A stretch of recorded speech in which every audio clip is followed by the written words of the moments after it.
మన ప్రభువును రక్షకుడునైన యేసుక్రీస్తు నామంలో అందరికీ ప్రేమపూర్వకమైన వందనాలు, శుభములు. సియోనులో నుంచి మన దేవుడు అందరినీ ఆశీర్వదించునుగాక. 73వ కీర్తన 25వ వాక్యంలో వ్రాయబడిన ఒక చక్కని మాట, ఆకాశమందు నీవు తప్ప నాకెవరున్నారు? నీవు నాకుండగా ఈ లోకములోనిది ఏదియో నాకు అక్కరలేదు. చక్కని మాట గమనించండి. మన దేవుడు ఆకాశమందున్న దేవుడు. ఆయన మనకుండగా ఈ లోకంలో మనకి ఏదియో అక్కరలేదు. అంత గొప్ప దేవుడు ఆయన. ఆకాశమందున్న దేవుడు అంటే అర్థం ఏంటి? యోబు గ్రంథం 22వ అధ్యాయం 12వ వాక్యం, మన దేవుడు ఆకాశమంత మహోన్నతుడు, మహాకాశములు పట్టజాలని దేవుడు ఆయన. ఆకాశమందున్న దేవుడు అంటే ఈ భూమి మీద లేడా? దాని అర్థం అది కాదు. ఆయన భూమి మీద ఉన్నాడు, ఆకాశమందు ఉన్నాడు, ఆకాశమంత మహోన్నతుడు ఆయన. మత్తయి సువార్త 5వ అధ్యాయం 34వ వాక్యంలో యేసయ్య అంటారు, ఆకాశం నా సింహాసనం, ఈ భూమి నా పాదపీఠం. వాక్యం వింటున్న దేవుని ప్రజలారా, దేవుడు అంత గొప్పవాడు. అందుకే మన దేవుడు ఆకాశం అంత మహోన్నతుడు, ఆకాశమందున్న దేవుడు. 11వ కీర్తన 4వ వాక్యంలో ఆకాశమందు ఆయన సింహాసనం మీద కూర్చొని మనుషులందరినీ ఆయన చూచుచున్నాడు, నరులందరినీ దృష్టించుచున్నాడు. అందుకే మన దేవుడు ఆకాశమందున్న దేవుడు, ఆకాశమందు ఆసీనుడైన వాడు. ఆయన మనకుండగా ఈ లోకంలో మనకి ఏదీ అక్కర్లేదు. ఆయనే మనకు సర్వమై ఉన్నాడు, ఆశీర్వదించే దేవుడై ఉన్నాడు. ఈరోజు మనం నేర్చుకుంటున్న వర్తమానం, ఆకాశమందున్న దేవుడు, ఆయన ద్వారా దీవించబడాలి. ఆకాశమందున్న దేవుణ్ణి స్తుతించాలి. బైబిల్లో 2 భాగాలుగా ఈ వర్తమానాన్ని మనం ధ్యానం చేద్దాం. ఆకాశమందున్న దేవునికి మనం ఏం చేయాలి? 123వ కీర్తన 1వ వాక్యం, ఆకాశమందు ఆసీనుడైన వాడా, నీ తట్టు నా కన్నులు ఎత్తుచున్నాను. విలాపవాక్యములు 3:41, ఆకాశమందున్న దేవుని తట్టు నా హృదయమును నా చేతులను ఎత్తుచున్నాను. ఆకాశమందున్న దేవుని తట్టే మన చేతులు ఎత్తాలి, కన్నులు ఎత్తాలి, మన హృదయం ఎత్తాలి. మనుషుల తట్టు మన చేతులు చాపకూడదు. ఆకాశమందున్న దేవుని ద్వారా ఆశీర్వదించబడాలంటే, ఆకాశమందున్న దేవుడైన మన దేవుడు యేసయ్య ద్వారా మనం అందరం ఆశీర్వదించబడాలంటే ఆయన తట్టు మన చేతులు ఎత్తాలి. మన చేతులు మనుషుల వైపు చాపకూడదు. మన చేతులు లోకంలో ఉన్నటువంటి వ్యక్తుల వైపు చాపకూడదు. చేతులైనా కన్నులైనా హృదయమైన దేవుని తట్టు ఎత్తాలి.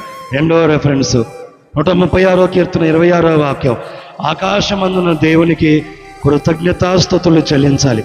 ఎప్పుడు దేవుడి మేలు చేశాడు, దేవా మీకు స్తోత్రం, నువ్వు ఆకాశం అంత మహోన్నతుడవయ్యా, అన్నీ చూస్తున్నావయ్యా, నీకు స్తుతులు తండ్రి అని ఆకాశమందున్న దేవునికి కృతజ్ఞతాస్తుతులు నీ కుటుంబాన్ని బట్టి, పిల్లల్ని బట్టి, సేవను బట్టి, సంఘాలను బట్టి స్తుతులు చెల్లించాలి. 3వ రెఫరెన్స్ యోనా గ్రంథం 4:1, యోనా గ్రంథం 1వ అధ్యాయం 9వ వాక్యంలో, ఆకాశమందున్న దేవుని ఎడల భయభక్తులు కలిగి ఉండాలి. దైవజనుడైన యోనా అంటాడు, ఆకాశానికి భూమికి సృష్టికర్త అయిన దేవుని యందు, ఆకాశమందున్న దేవునికి నేను భయభక్తులు కలిగి సేవ చేస్తున్నాను. వాక్యం వింటున్న దేవుని ప్రజలారా, ఆకాశమందున్న దేవుని ఎడల భయం, భక్తి ఉండాలి, భయభక్తులు చూపాలి. పైనుంచి ఆయన అన్ని చూస్తున్నాడు, ఆయన అంటే భయం ఉండాలి, ఆయన ఎందు భయభక్తులు ఉండాలి. 4వ రెఫరెన్స్ గమనిస్తే నెహెమ్యా గ్రంథం 2వ అధ్యాయం 4వ వాక్యం, ఆకాశమందున్న దేవునికి ప్రార్థన చేయాలి, విజ్ఞాపన చేయాలి. 4వ రెఫరెన్స్లో ఆకాశమందున్న దేవుడైన మన యేసయ్య ద్వారా నీవు నేను మనం అందరం ఆశీర్వదించబడి క్షేమంగా ఉండాలంటే 4వ రెఫరెన్స్లో ఆకాశమందున్న దేవుని తట్టు మన చేతులు కన్నులు ఎత్తాలి. 2వ రెఫరెన్స్లో ఆకాశమందున్న దేవునికి ఎప్పుడు కృతజ్ఞతాస్తుతులు చెల్లించాలి. ఆకాశమందున్న దేవుని ఎడల భయభక్తులు కలిగి ఉండాలి. ఆకాశమందున్న దేవునికి ప్రార్థన, మనకి ఏ అవసరతున్నా ప్రార్థన చేయాలి. ఇలాగున ఎవరు చేస్తారో ప్రార్థన చేసి కృతజ్ఞతాస్తుతులు చెల్లించి దేవుని తట్టు చేయి చాపితే దేవుడు చేయబోతున్న కార్యాలేంటి? ఒక 2-3 మాటలు మీతో చెప్తాను. ఆకాశమందున్న దేవుడైన మన యేసయ్య ద్వారా కలిగే ఆశీర్వాదాలు. మొదటి మాట 115వ కీర్తన 3వ వాక్యం, 115వ కీర్తన 3వ వాక్యం, ఆకాశమందున్న దేవుడు తనకిచ్చ వచ్చినట్లు సమస్తమును చేయుచున్నాడు, తనకిష్టమైనట్లు సమస్తమును చేయుచున్నాడు. 135వ కీర్తన 6వ వాక్యంలో కూడా, భూమి యందు ఆకాశమందు, సముద్రమందు, మహాసముద్రమందు దేవుడు తనకిష్టమైనదంతయో జరిగించుచున్నాడు. ఎంత చక్కని మాట అండి. ఆకాశమందున్న మన దేవునికి, యేసయ్యకు, మన పరిశుద్ధుడైన యేసయ్యకు మనం ప్రార్థించి కృతజ్ఞతాస్తుతులు చెల్లించి చేతులు పైకి ఎత్తగలిగితే మన దేవుడు ఏం చేస్తాడో తెలుసండి, తనకి ఇష్టమైనదంతా జరిగిస్తాడు. భూమి మీదైనా, సముద్రంలోనైనా, ఆకాశంలోనైనా, మహాసముద్రంలోనైనా ఆయన ఇష్టమే. నీ ఇష్టం నా ఇష్టం కాదు. మనుషులకు కొన్ని తెలియదు. కొన్నిసార్లు మనుషులు గమనిస్తే వాళ్ళకి ఇష్టమైనది ఇతరులకు కష్టం అవుతుంది. అందుకే కొన్నిసార్లు మనం ఏమంటాం, మీ ఇష్టం నా కష్టం అంటాం. కొంతమందికి ఇష్టమైంది మనకు కష్టం అవుతుంది, వాళ్ళ ఇష్టం మన కష్టానికి వస్తుంది. యేసయ్య ఇష్టం అలాగ ఉండదు. ఆకాశమందున దేవుడు తనకి ఇష్టమైనట్లు జరిగిస్తాడు ఈ భూలోకం అంతా. ఏంటి దేవుని ఇష్టం? బైబిల్లో గమనిస్తే మార్కు సువార్త 1వ అధ్యాయం 40-41 వాక్యంలో కుష్ఠరోగి వచ్చి అడుగుతాడు, నీకు ఇష్టమైతే నన్ను శుద్ధుడి చేయి ప్రభా, బాగు చేయి అంటే యేసయ్య చక్కని మాట అంటాడు, నువ్వు బాగుపడ్డావు నాకు ఇష్టమే, నువ్వు శుద్ధుడవడం, నువ్వు బాగుపడ్డావు నాకు ఇష్టమే. యేసయ్య ఇష్టం ఏంటంటే నీ కుటుంబం బాగుపడ్డావు, నువ్వు రోగంలో నుంచి శుద్ధుడవడం, బాగుపడ్డావు, నీ పిల్లలు బాగుపడ్డావు. యేసయ్య ఇష్టం. లోకంలో మనుషులు గమనించండి, నువ్వు బాగుపడుతుంటే ఓర్చుకోలేరు, నువ్వు ఆస్తి పెరుగుతూ ఉంటే కడుపు మంటగా ఉంటుంది. లోకంలో మనుషులు గమనించండి, నువ్వు ఒక బైక్ కొంటే చాలామంది అంటారు, నువ్వు అట్లాగా ఇల్లు కట్టుకోవడం మాకు ఇష్టం లేదు, నీకు అట్లా ఉద్యోగం రావడం మాకు ఇష్టం లేదు. మనుషులు అట్లా ఉంటారు, బాగుపడితే ఓర్చుకోలేరు. యేసయ్య లాంటి వాడు కాదు. సేవకుడైనా గొప్పగా ఎదుగుతూ ఉంటే సంతోషపడతాడు ఆయన. నువ్వు బాగుపడ్డమే యేసయ్య ఇష్టం. శుద్ధులు అవడం అన్నా బాగుపడ్డమన్నా ఒకే పర్యాయ పదాలు. నువ్వు రోగంలో నుంచి శుద్ధుడవడం యేసయ్య ఇష్టం, నీ కుటుంబం బాగుపడడం యేసయ్యకి ఇష్టం. ఎవరెవరైనా ఎటువంటి సమస్యలతో పాడైపోయి ఉన్నారో ప్రభు నిన్ను బాగు చేయబోతున్నాడు. ఆయనకి ఇష్టం అదే. అందరూ బాగుపడ్డాం, దేశం బాగుపడ్డాం, రాష్ట్రం బాగుపడ్డాం, ప్రజలు బాగుపడ్డాం యేసయ్యకి ఇష్టం. సంఘాలు బాగుండాలి, ప్రజలు బాగుండాలి, సేవకులు బాగుండాలి. దేవుడు బాగు చేసేవాడు, బాగుపడ్డమే ఆయనకి ఇష్టం. 2వ రెఫరెన్స్ మత్తయి సువార్త 20వ అధ్యాయం 15వ వాక్యంలో ఆ చోట ఉపమానాన్ని చెప్పి యేసయ్య చెప్తారు, తనని ద్రాక్ష తోట యజమానునికి పోల్చుకొని వచ్చే మనుషులుగా అందరికీ తన తోటలో పనికి పెట్టుకొని ఉదయం 6 గంటలకి, మరొకరిని 9 గంటలకి, 12 గంటలకి, మధ్యాహ్నం 3 గంటలకి, చివరికి సాయంకాలం 5 గంటలకి ఇట్లా ఒక్కొక్కరిని తన తోటలో పనికి పెట్టుకున్నాడు. సాయంకాలం అయ్యేసరికి జీతం ఇస్తున్నాడు. ఒకడికి 1 దేనారం, అందరికీ ఒకే దేనారం ఇచ్చాడు. చివరిలో 1 గంట పనిచేసిన వాడికి కూడా 1 దేనారమే ఇచ్చాడు. మొదట పనిచేసినాడు 6 గంటలకే వచ్చినాడు అంటాడు కడుపు మంటతో, ఏంటయ్యా నాకు కూడా 1 దేనారం ఇచ్చావంటే, ఉదయం 6 గంటలకు నిన్ను పనికి పిలిచినప్పుడు నీకు 1 దేనారం ఇస్తానని ఒడంబడిక చేసుకున్నాం. మనం నీకు ఎంత జీతం ఇవ్వాలని మాట్లాడుకున్నాం. 9 గంటలకు వచ్చినోడికి జీతం ఇస్తానని చెప్పలేదే, ఇంత జీతం ఇస్తానని మాట్లాడలేదే, ఎంతో కొంత ఇస్తాను వెళ్ళి పని చేయి. 12 గంటలకు వచ్చినోడికి జీతం మాట్లాడాల, ఎంతో కొంత ఇస్తాను నా ఇష్టం వచ్చింది వెళ్ళి పని చేయి. 3 గంటలకు వచ్చినోడితో జీతం మాట్లాడాల, 5 గంటలకు వచ్చినోడితో నీకు ఇంత కూలీ జీతం ఇస్తాను మాట్లాడాల, 6 గంటలకు వచ్చినోడితో నీకు 1 దేనారం ఇస్తా జీతం అని మాట్లాడుకొని వచ్చాడు. అందుకే అక్కడ అంటాడు, నేను మంచివాడనై నా సొంత డబ్బు అందరికీ సమానంగా ఇచ్చినందుకు నీ కడుపు మంటగా ఉందా? యేసయ్య ఆ చోట అంటాడు, ప్రపంచంలో మనుషులందరినీ సమానంగా చూసేవాడు ఆయన, ఎవరికి అన్యాయం చేయడు ఆయన. ఆయన మంచివాడు.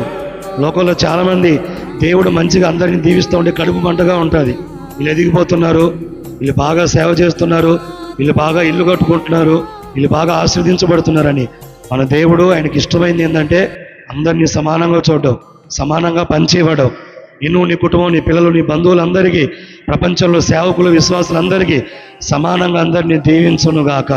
3వ రెఫరెన్స్ యెషయా గ్రంథం 61వ అధ్యాయం 8వ వాక్యం, న్యాయం చేయడం నాకు ఇష్టం, యెహోవా నాకు న్యాయం చేయడం ఇష్టం. ఈ 3 రెఫరెన్స్లో బాగుపడడం యేసయ్య ఇష్టం, అందరికీ సమానంగా పంచి ఇవ్వడం యేసయ్యకి ఇష్టం, న్యాయం చేయడం యేసయ్య ఇష్టం. అందుకే ఆకాశమందున దేవుడు తనకిష్టమైనట్లు ఈ భూమి మీద జరిగించునుగాక. ఆమేన్. 2వ మాట మనం గమనిస్తే ఆకాశమందున్న దేవుని ద్వారా ఏం జరుగుతుంది? రాజుల 1వ గ్రంథం 8వ అధ్యాయం 30వ వాక్యంలో సొలొమోను ప్రార్థన చేస్తాడు. ఏ మనుషులు నీ దగ్గరకు వచ్చి పాపాలు ఒప్పుకొని నీ తట్టు చేతులు ఎత్తి ప్రార్థన చేసినా ఆకాశమందుని మీరు ఆలకించండి అయ్యా అని. దీనికి ఆన్సర్గా, జవాబుగా దినవృత్తాంతాలు 2వ గ్రంథం 7:14 ఆకాశమందు ఉండి దేవుడు ప్రార్థన విని వారి పాపాలు క్షమించి దేశాన్ని స్వస్థపరిచెను. ఆకాశమందున దేవుడు రెండవదిగా ప్రార్థనలకు ఇస్తాడు. పాపాలలో ఉన్నారా? పాపాలు క్షమించబడాలని ప్రార్థన చేయండి. మీ బంధువుల పాపాలు క్షమించి ప్రార్థన చేయండి. దేవుడు ప్రార్థనలకించి అనేకులను పాపిని పరిశుద్ధుడిగా మార్చునుగాక, త్రాగబోతుల్ని పరిశుద్ధులుగా మార్చునుగాక, అక్రమస్తుల్ని దేవుడు పాపాలు క్షమించి పరిశుద్ధులు చేయునుగాక. పాపాలు ఒప్పుకొని ప్రార్థన చేస్తే చాలండి, దేవుడు కనికరించి పరిశుద్ధులుగా మారుస్తాడు. మరలా వాటి జోలికి వెళ్ళనివాడు. విశ్వసించండి, ఆకాశమందున దేవుడు ప్రార్థన ఆలకించేవాడు. చెయ్యి విడిచిపెట్టడు. నేను పాపిని ఒప్పుకొని విడిచిపెడితే చాలు, పరిశుద్ధపరిచి పాపాలు క్షమిస్తాడు. నెహెమ్యా గ్రంథం 2వ అధ్యాయం 4వ వాక్యంలో నెహెమ్యా ప్రార్థన ఆలకించి రాజుగారి ద్వారా సెలవిచ్చాడు. యెరూషలేము ప్రాకారాలు కట్టడానికి రాజుగారు వాస్తవానికి సెలవు ఇవ్వడు. ఆయన డ్యూటీ రాజుగారి దగ్గర నెహెమ్యాది. ప్రార్థన చేసుకొని వెళ్ళాడు ఆకాశమందున దేవునికి.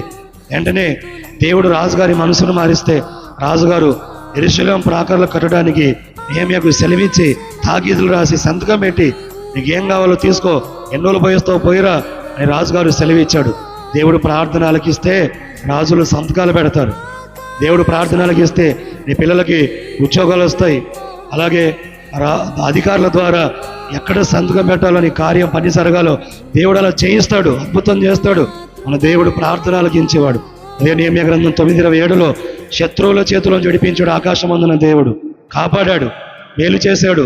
ఆకాశమందున దేవుడు ప్రార్థన ఆలకించి పాపాలు క్షమించునుగాక, స్వస్థపరచునుగాక, అధికారుల సైతం మనసును మార్చునుగాక, శత్రువుల చేతుల్లోంచి కాపాడునుగాక. 3వ మాట, ఆకాశమందున దేవుడు ఇంకేం చేస్తాడు? ఆదికాండం 14వ అధ్యాయం 19వ వాక్యం ఆకాశమందున దేవుడు ఆశీర్వదిస్తాడు. ఆకాశమందున దేవుడు మనలందరినీ ఆశీర్వదిస్తాడు.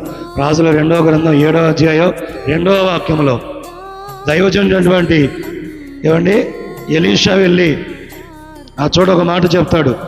దేవుడు ఆకాశపు కిటికీలు తెరవబోతున్నట్టుగా కరువు తొలగిపోయి సమృద్ధి కలుగుతుందని చెప్తే రాజుగారు ఎవరి చేతి మీద అనుకుంటాడు? ఆ మంత్రి. దేవుడు కిటికీలు తెరిసిన, ఆకాశంలో కిటికీలు తెరిసిన ఈ అద్భుతం జరగదంటాడు. దైవజనుడు అంటాడు, ఈ దేవుని మాట విశ్వసించు, దేవుడు అద్భుతం చేయబోతున్నాడంటే ఆయన అంటాడు, దేవుడు ఆకాశపు కిటికీలు తెరిచిన జరగదంటాడు. ఒరే కిటికీలు ఏంట్రా బాబు, దేవుడు ఆకాశపు తలుపులే తెరుస్తాడు ఆశీర్వదించడానికి. అదే రాజుల 2వ గ్రంథం 7:18 దైవజనుడు చెప్పిన మాట ప్రకారం జరిగాను. దేవుడు సమృద్ధినిచ్చి కరువు తొలగించి అప్పటిదాకా అలమటిస్తున్న వాళ్ళ దేశంలో కరువు చేత సమృద్ధిగా పోషించబడ్డారు. తక్కువ రేటుకే సమృద్ధి అయిన ఆహారం దొరికింది.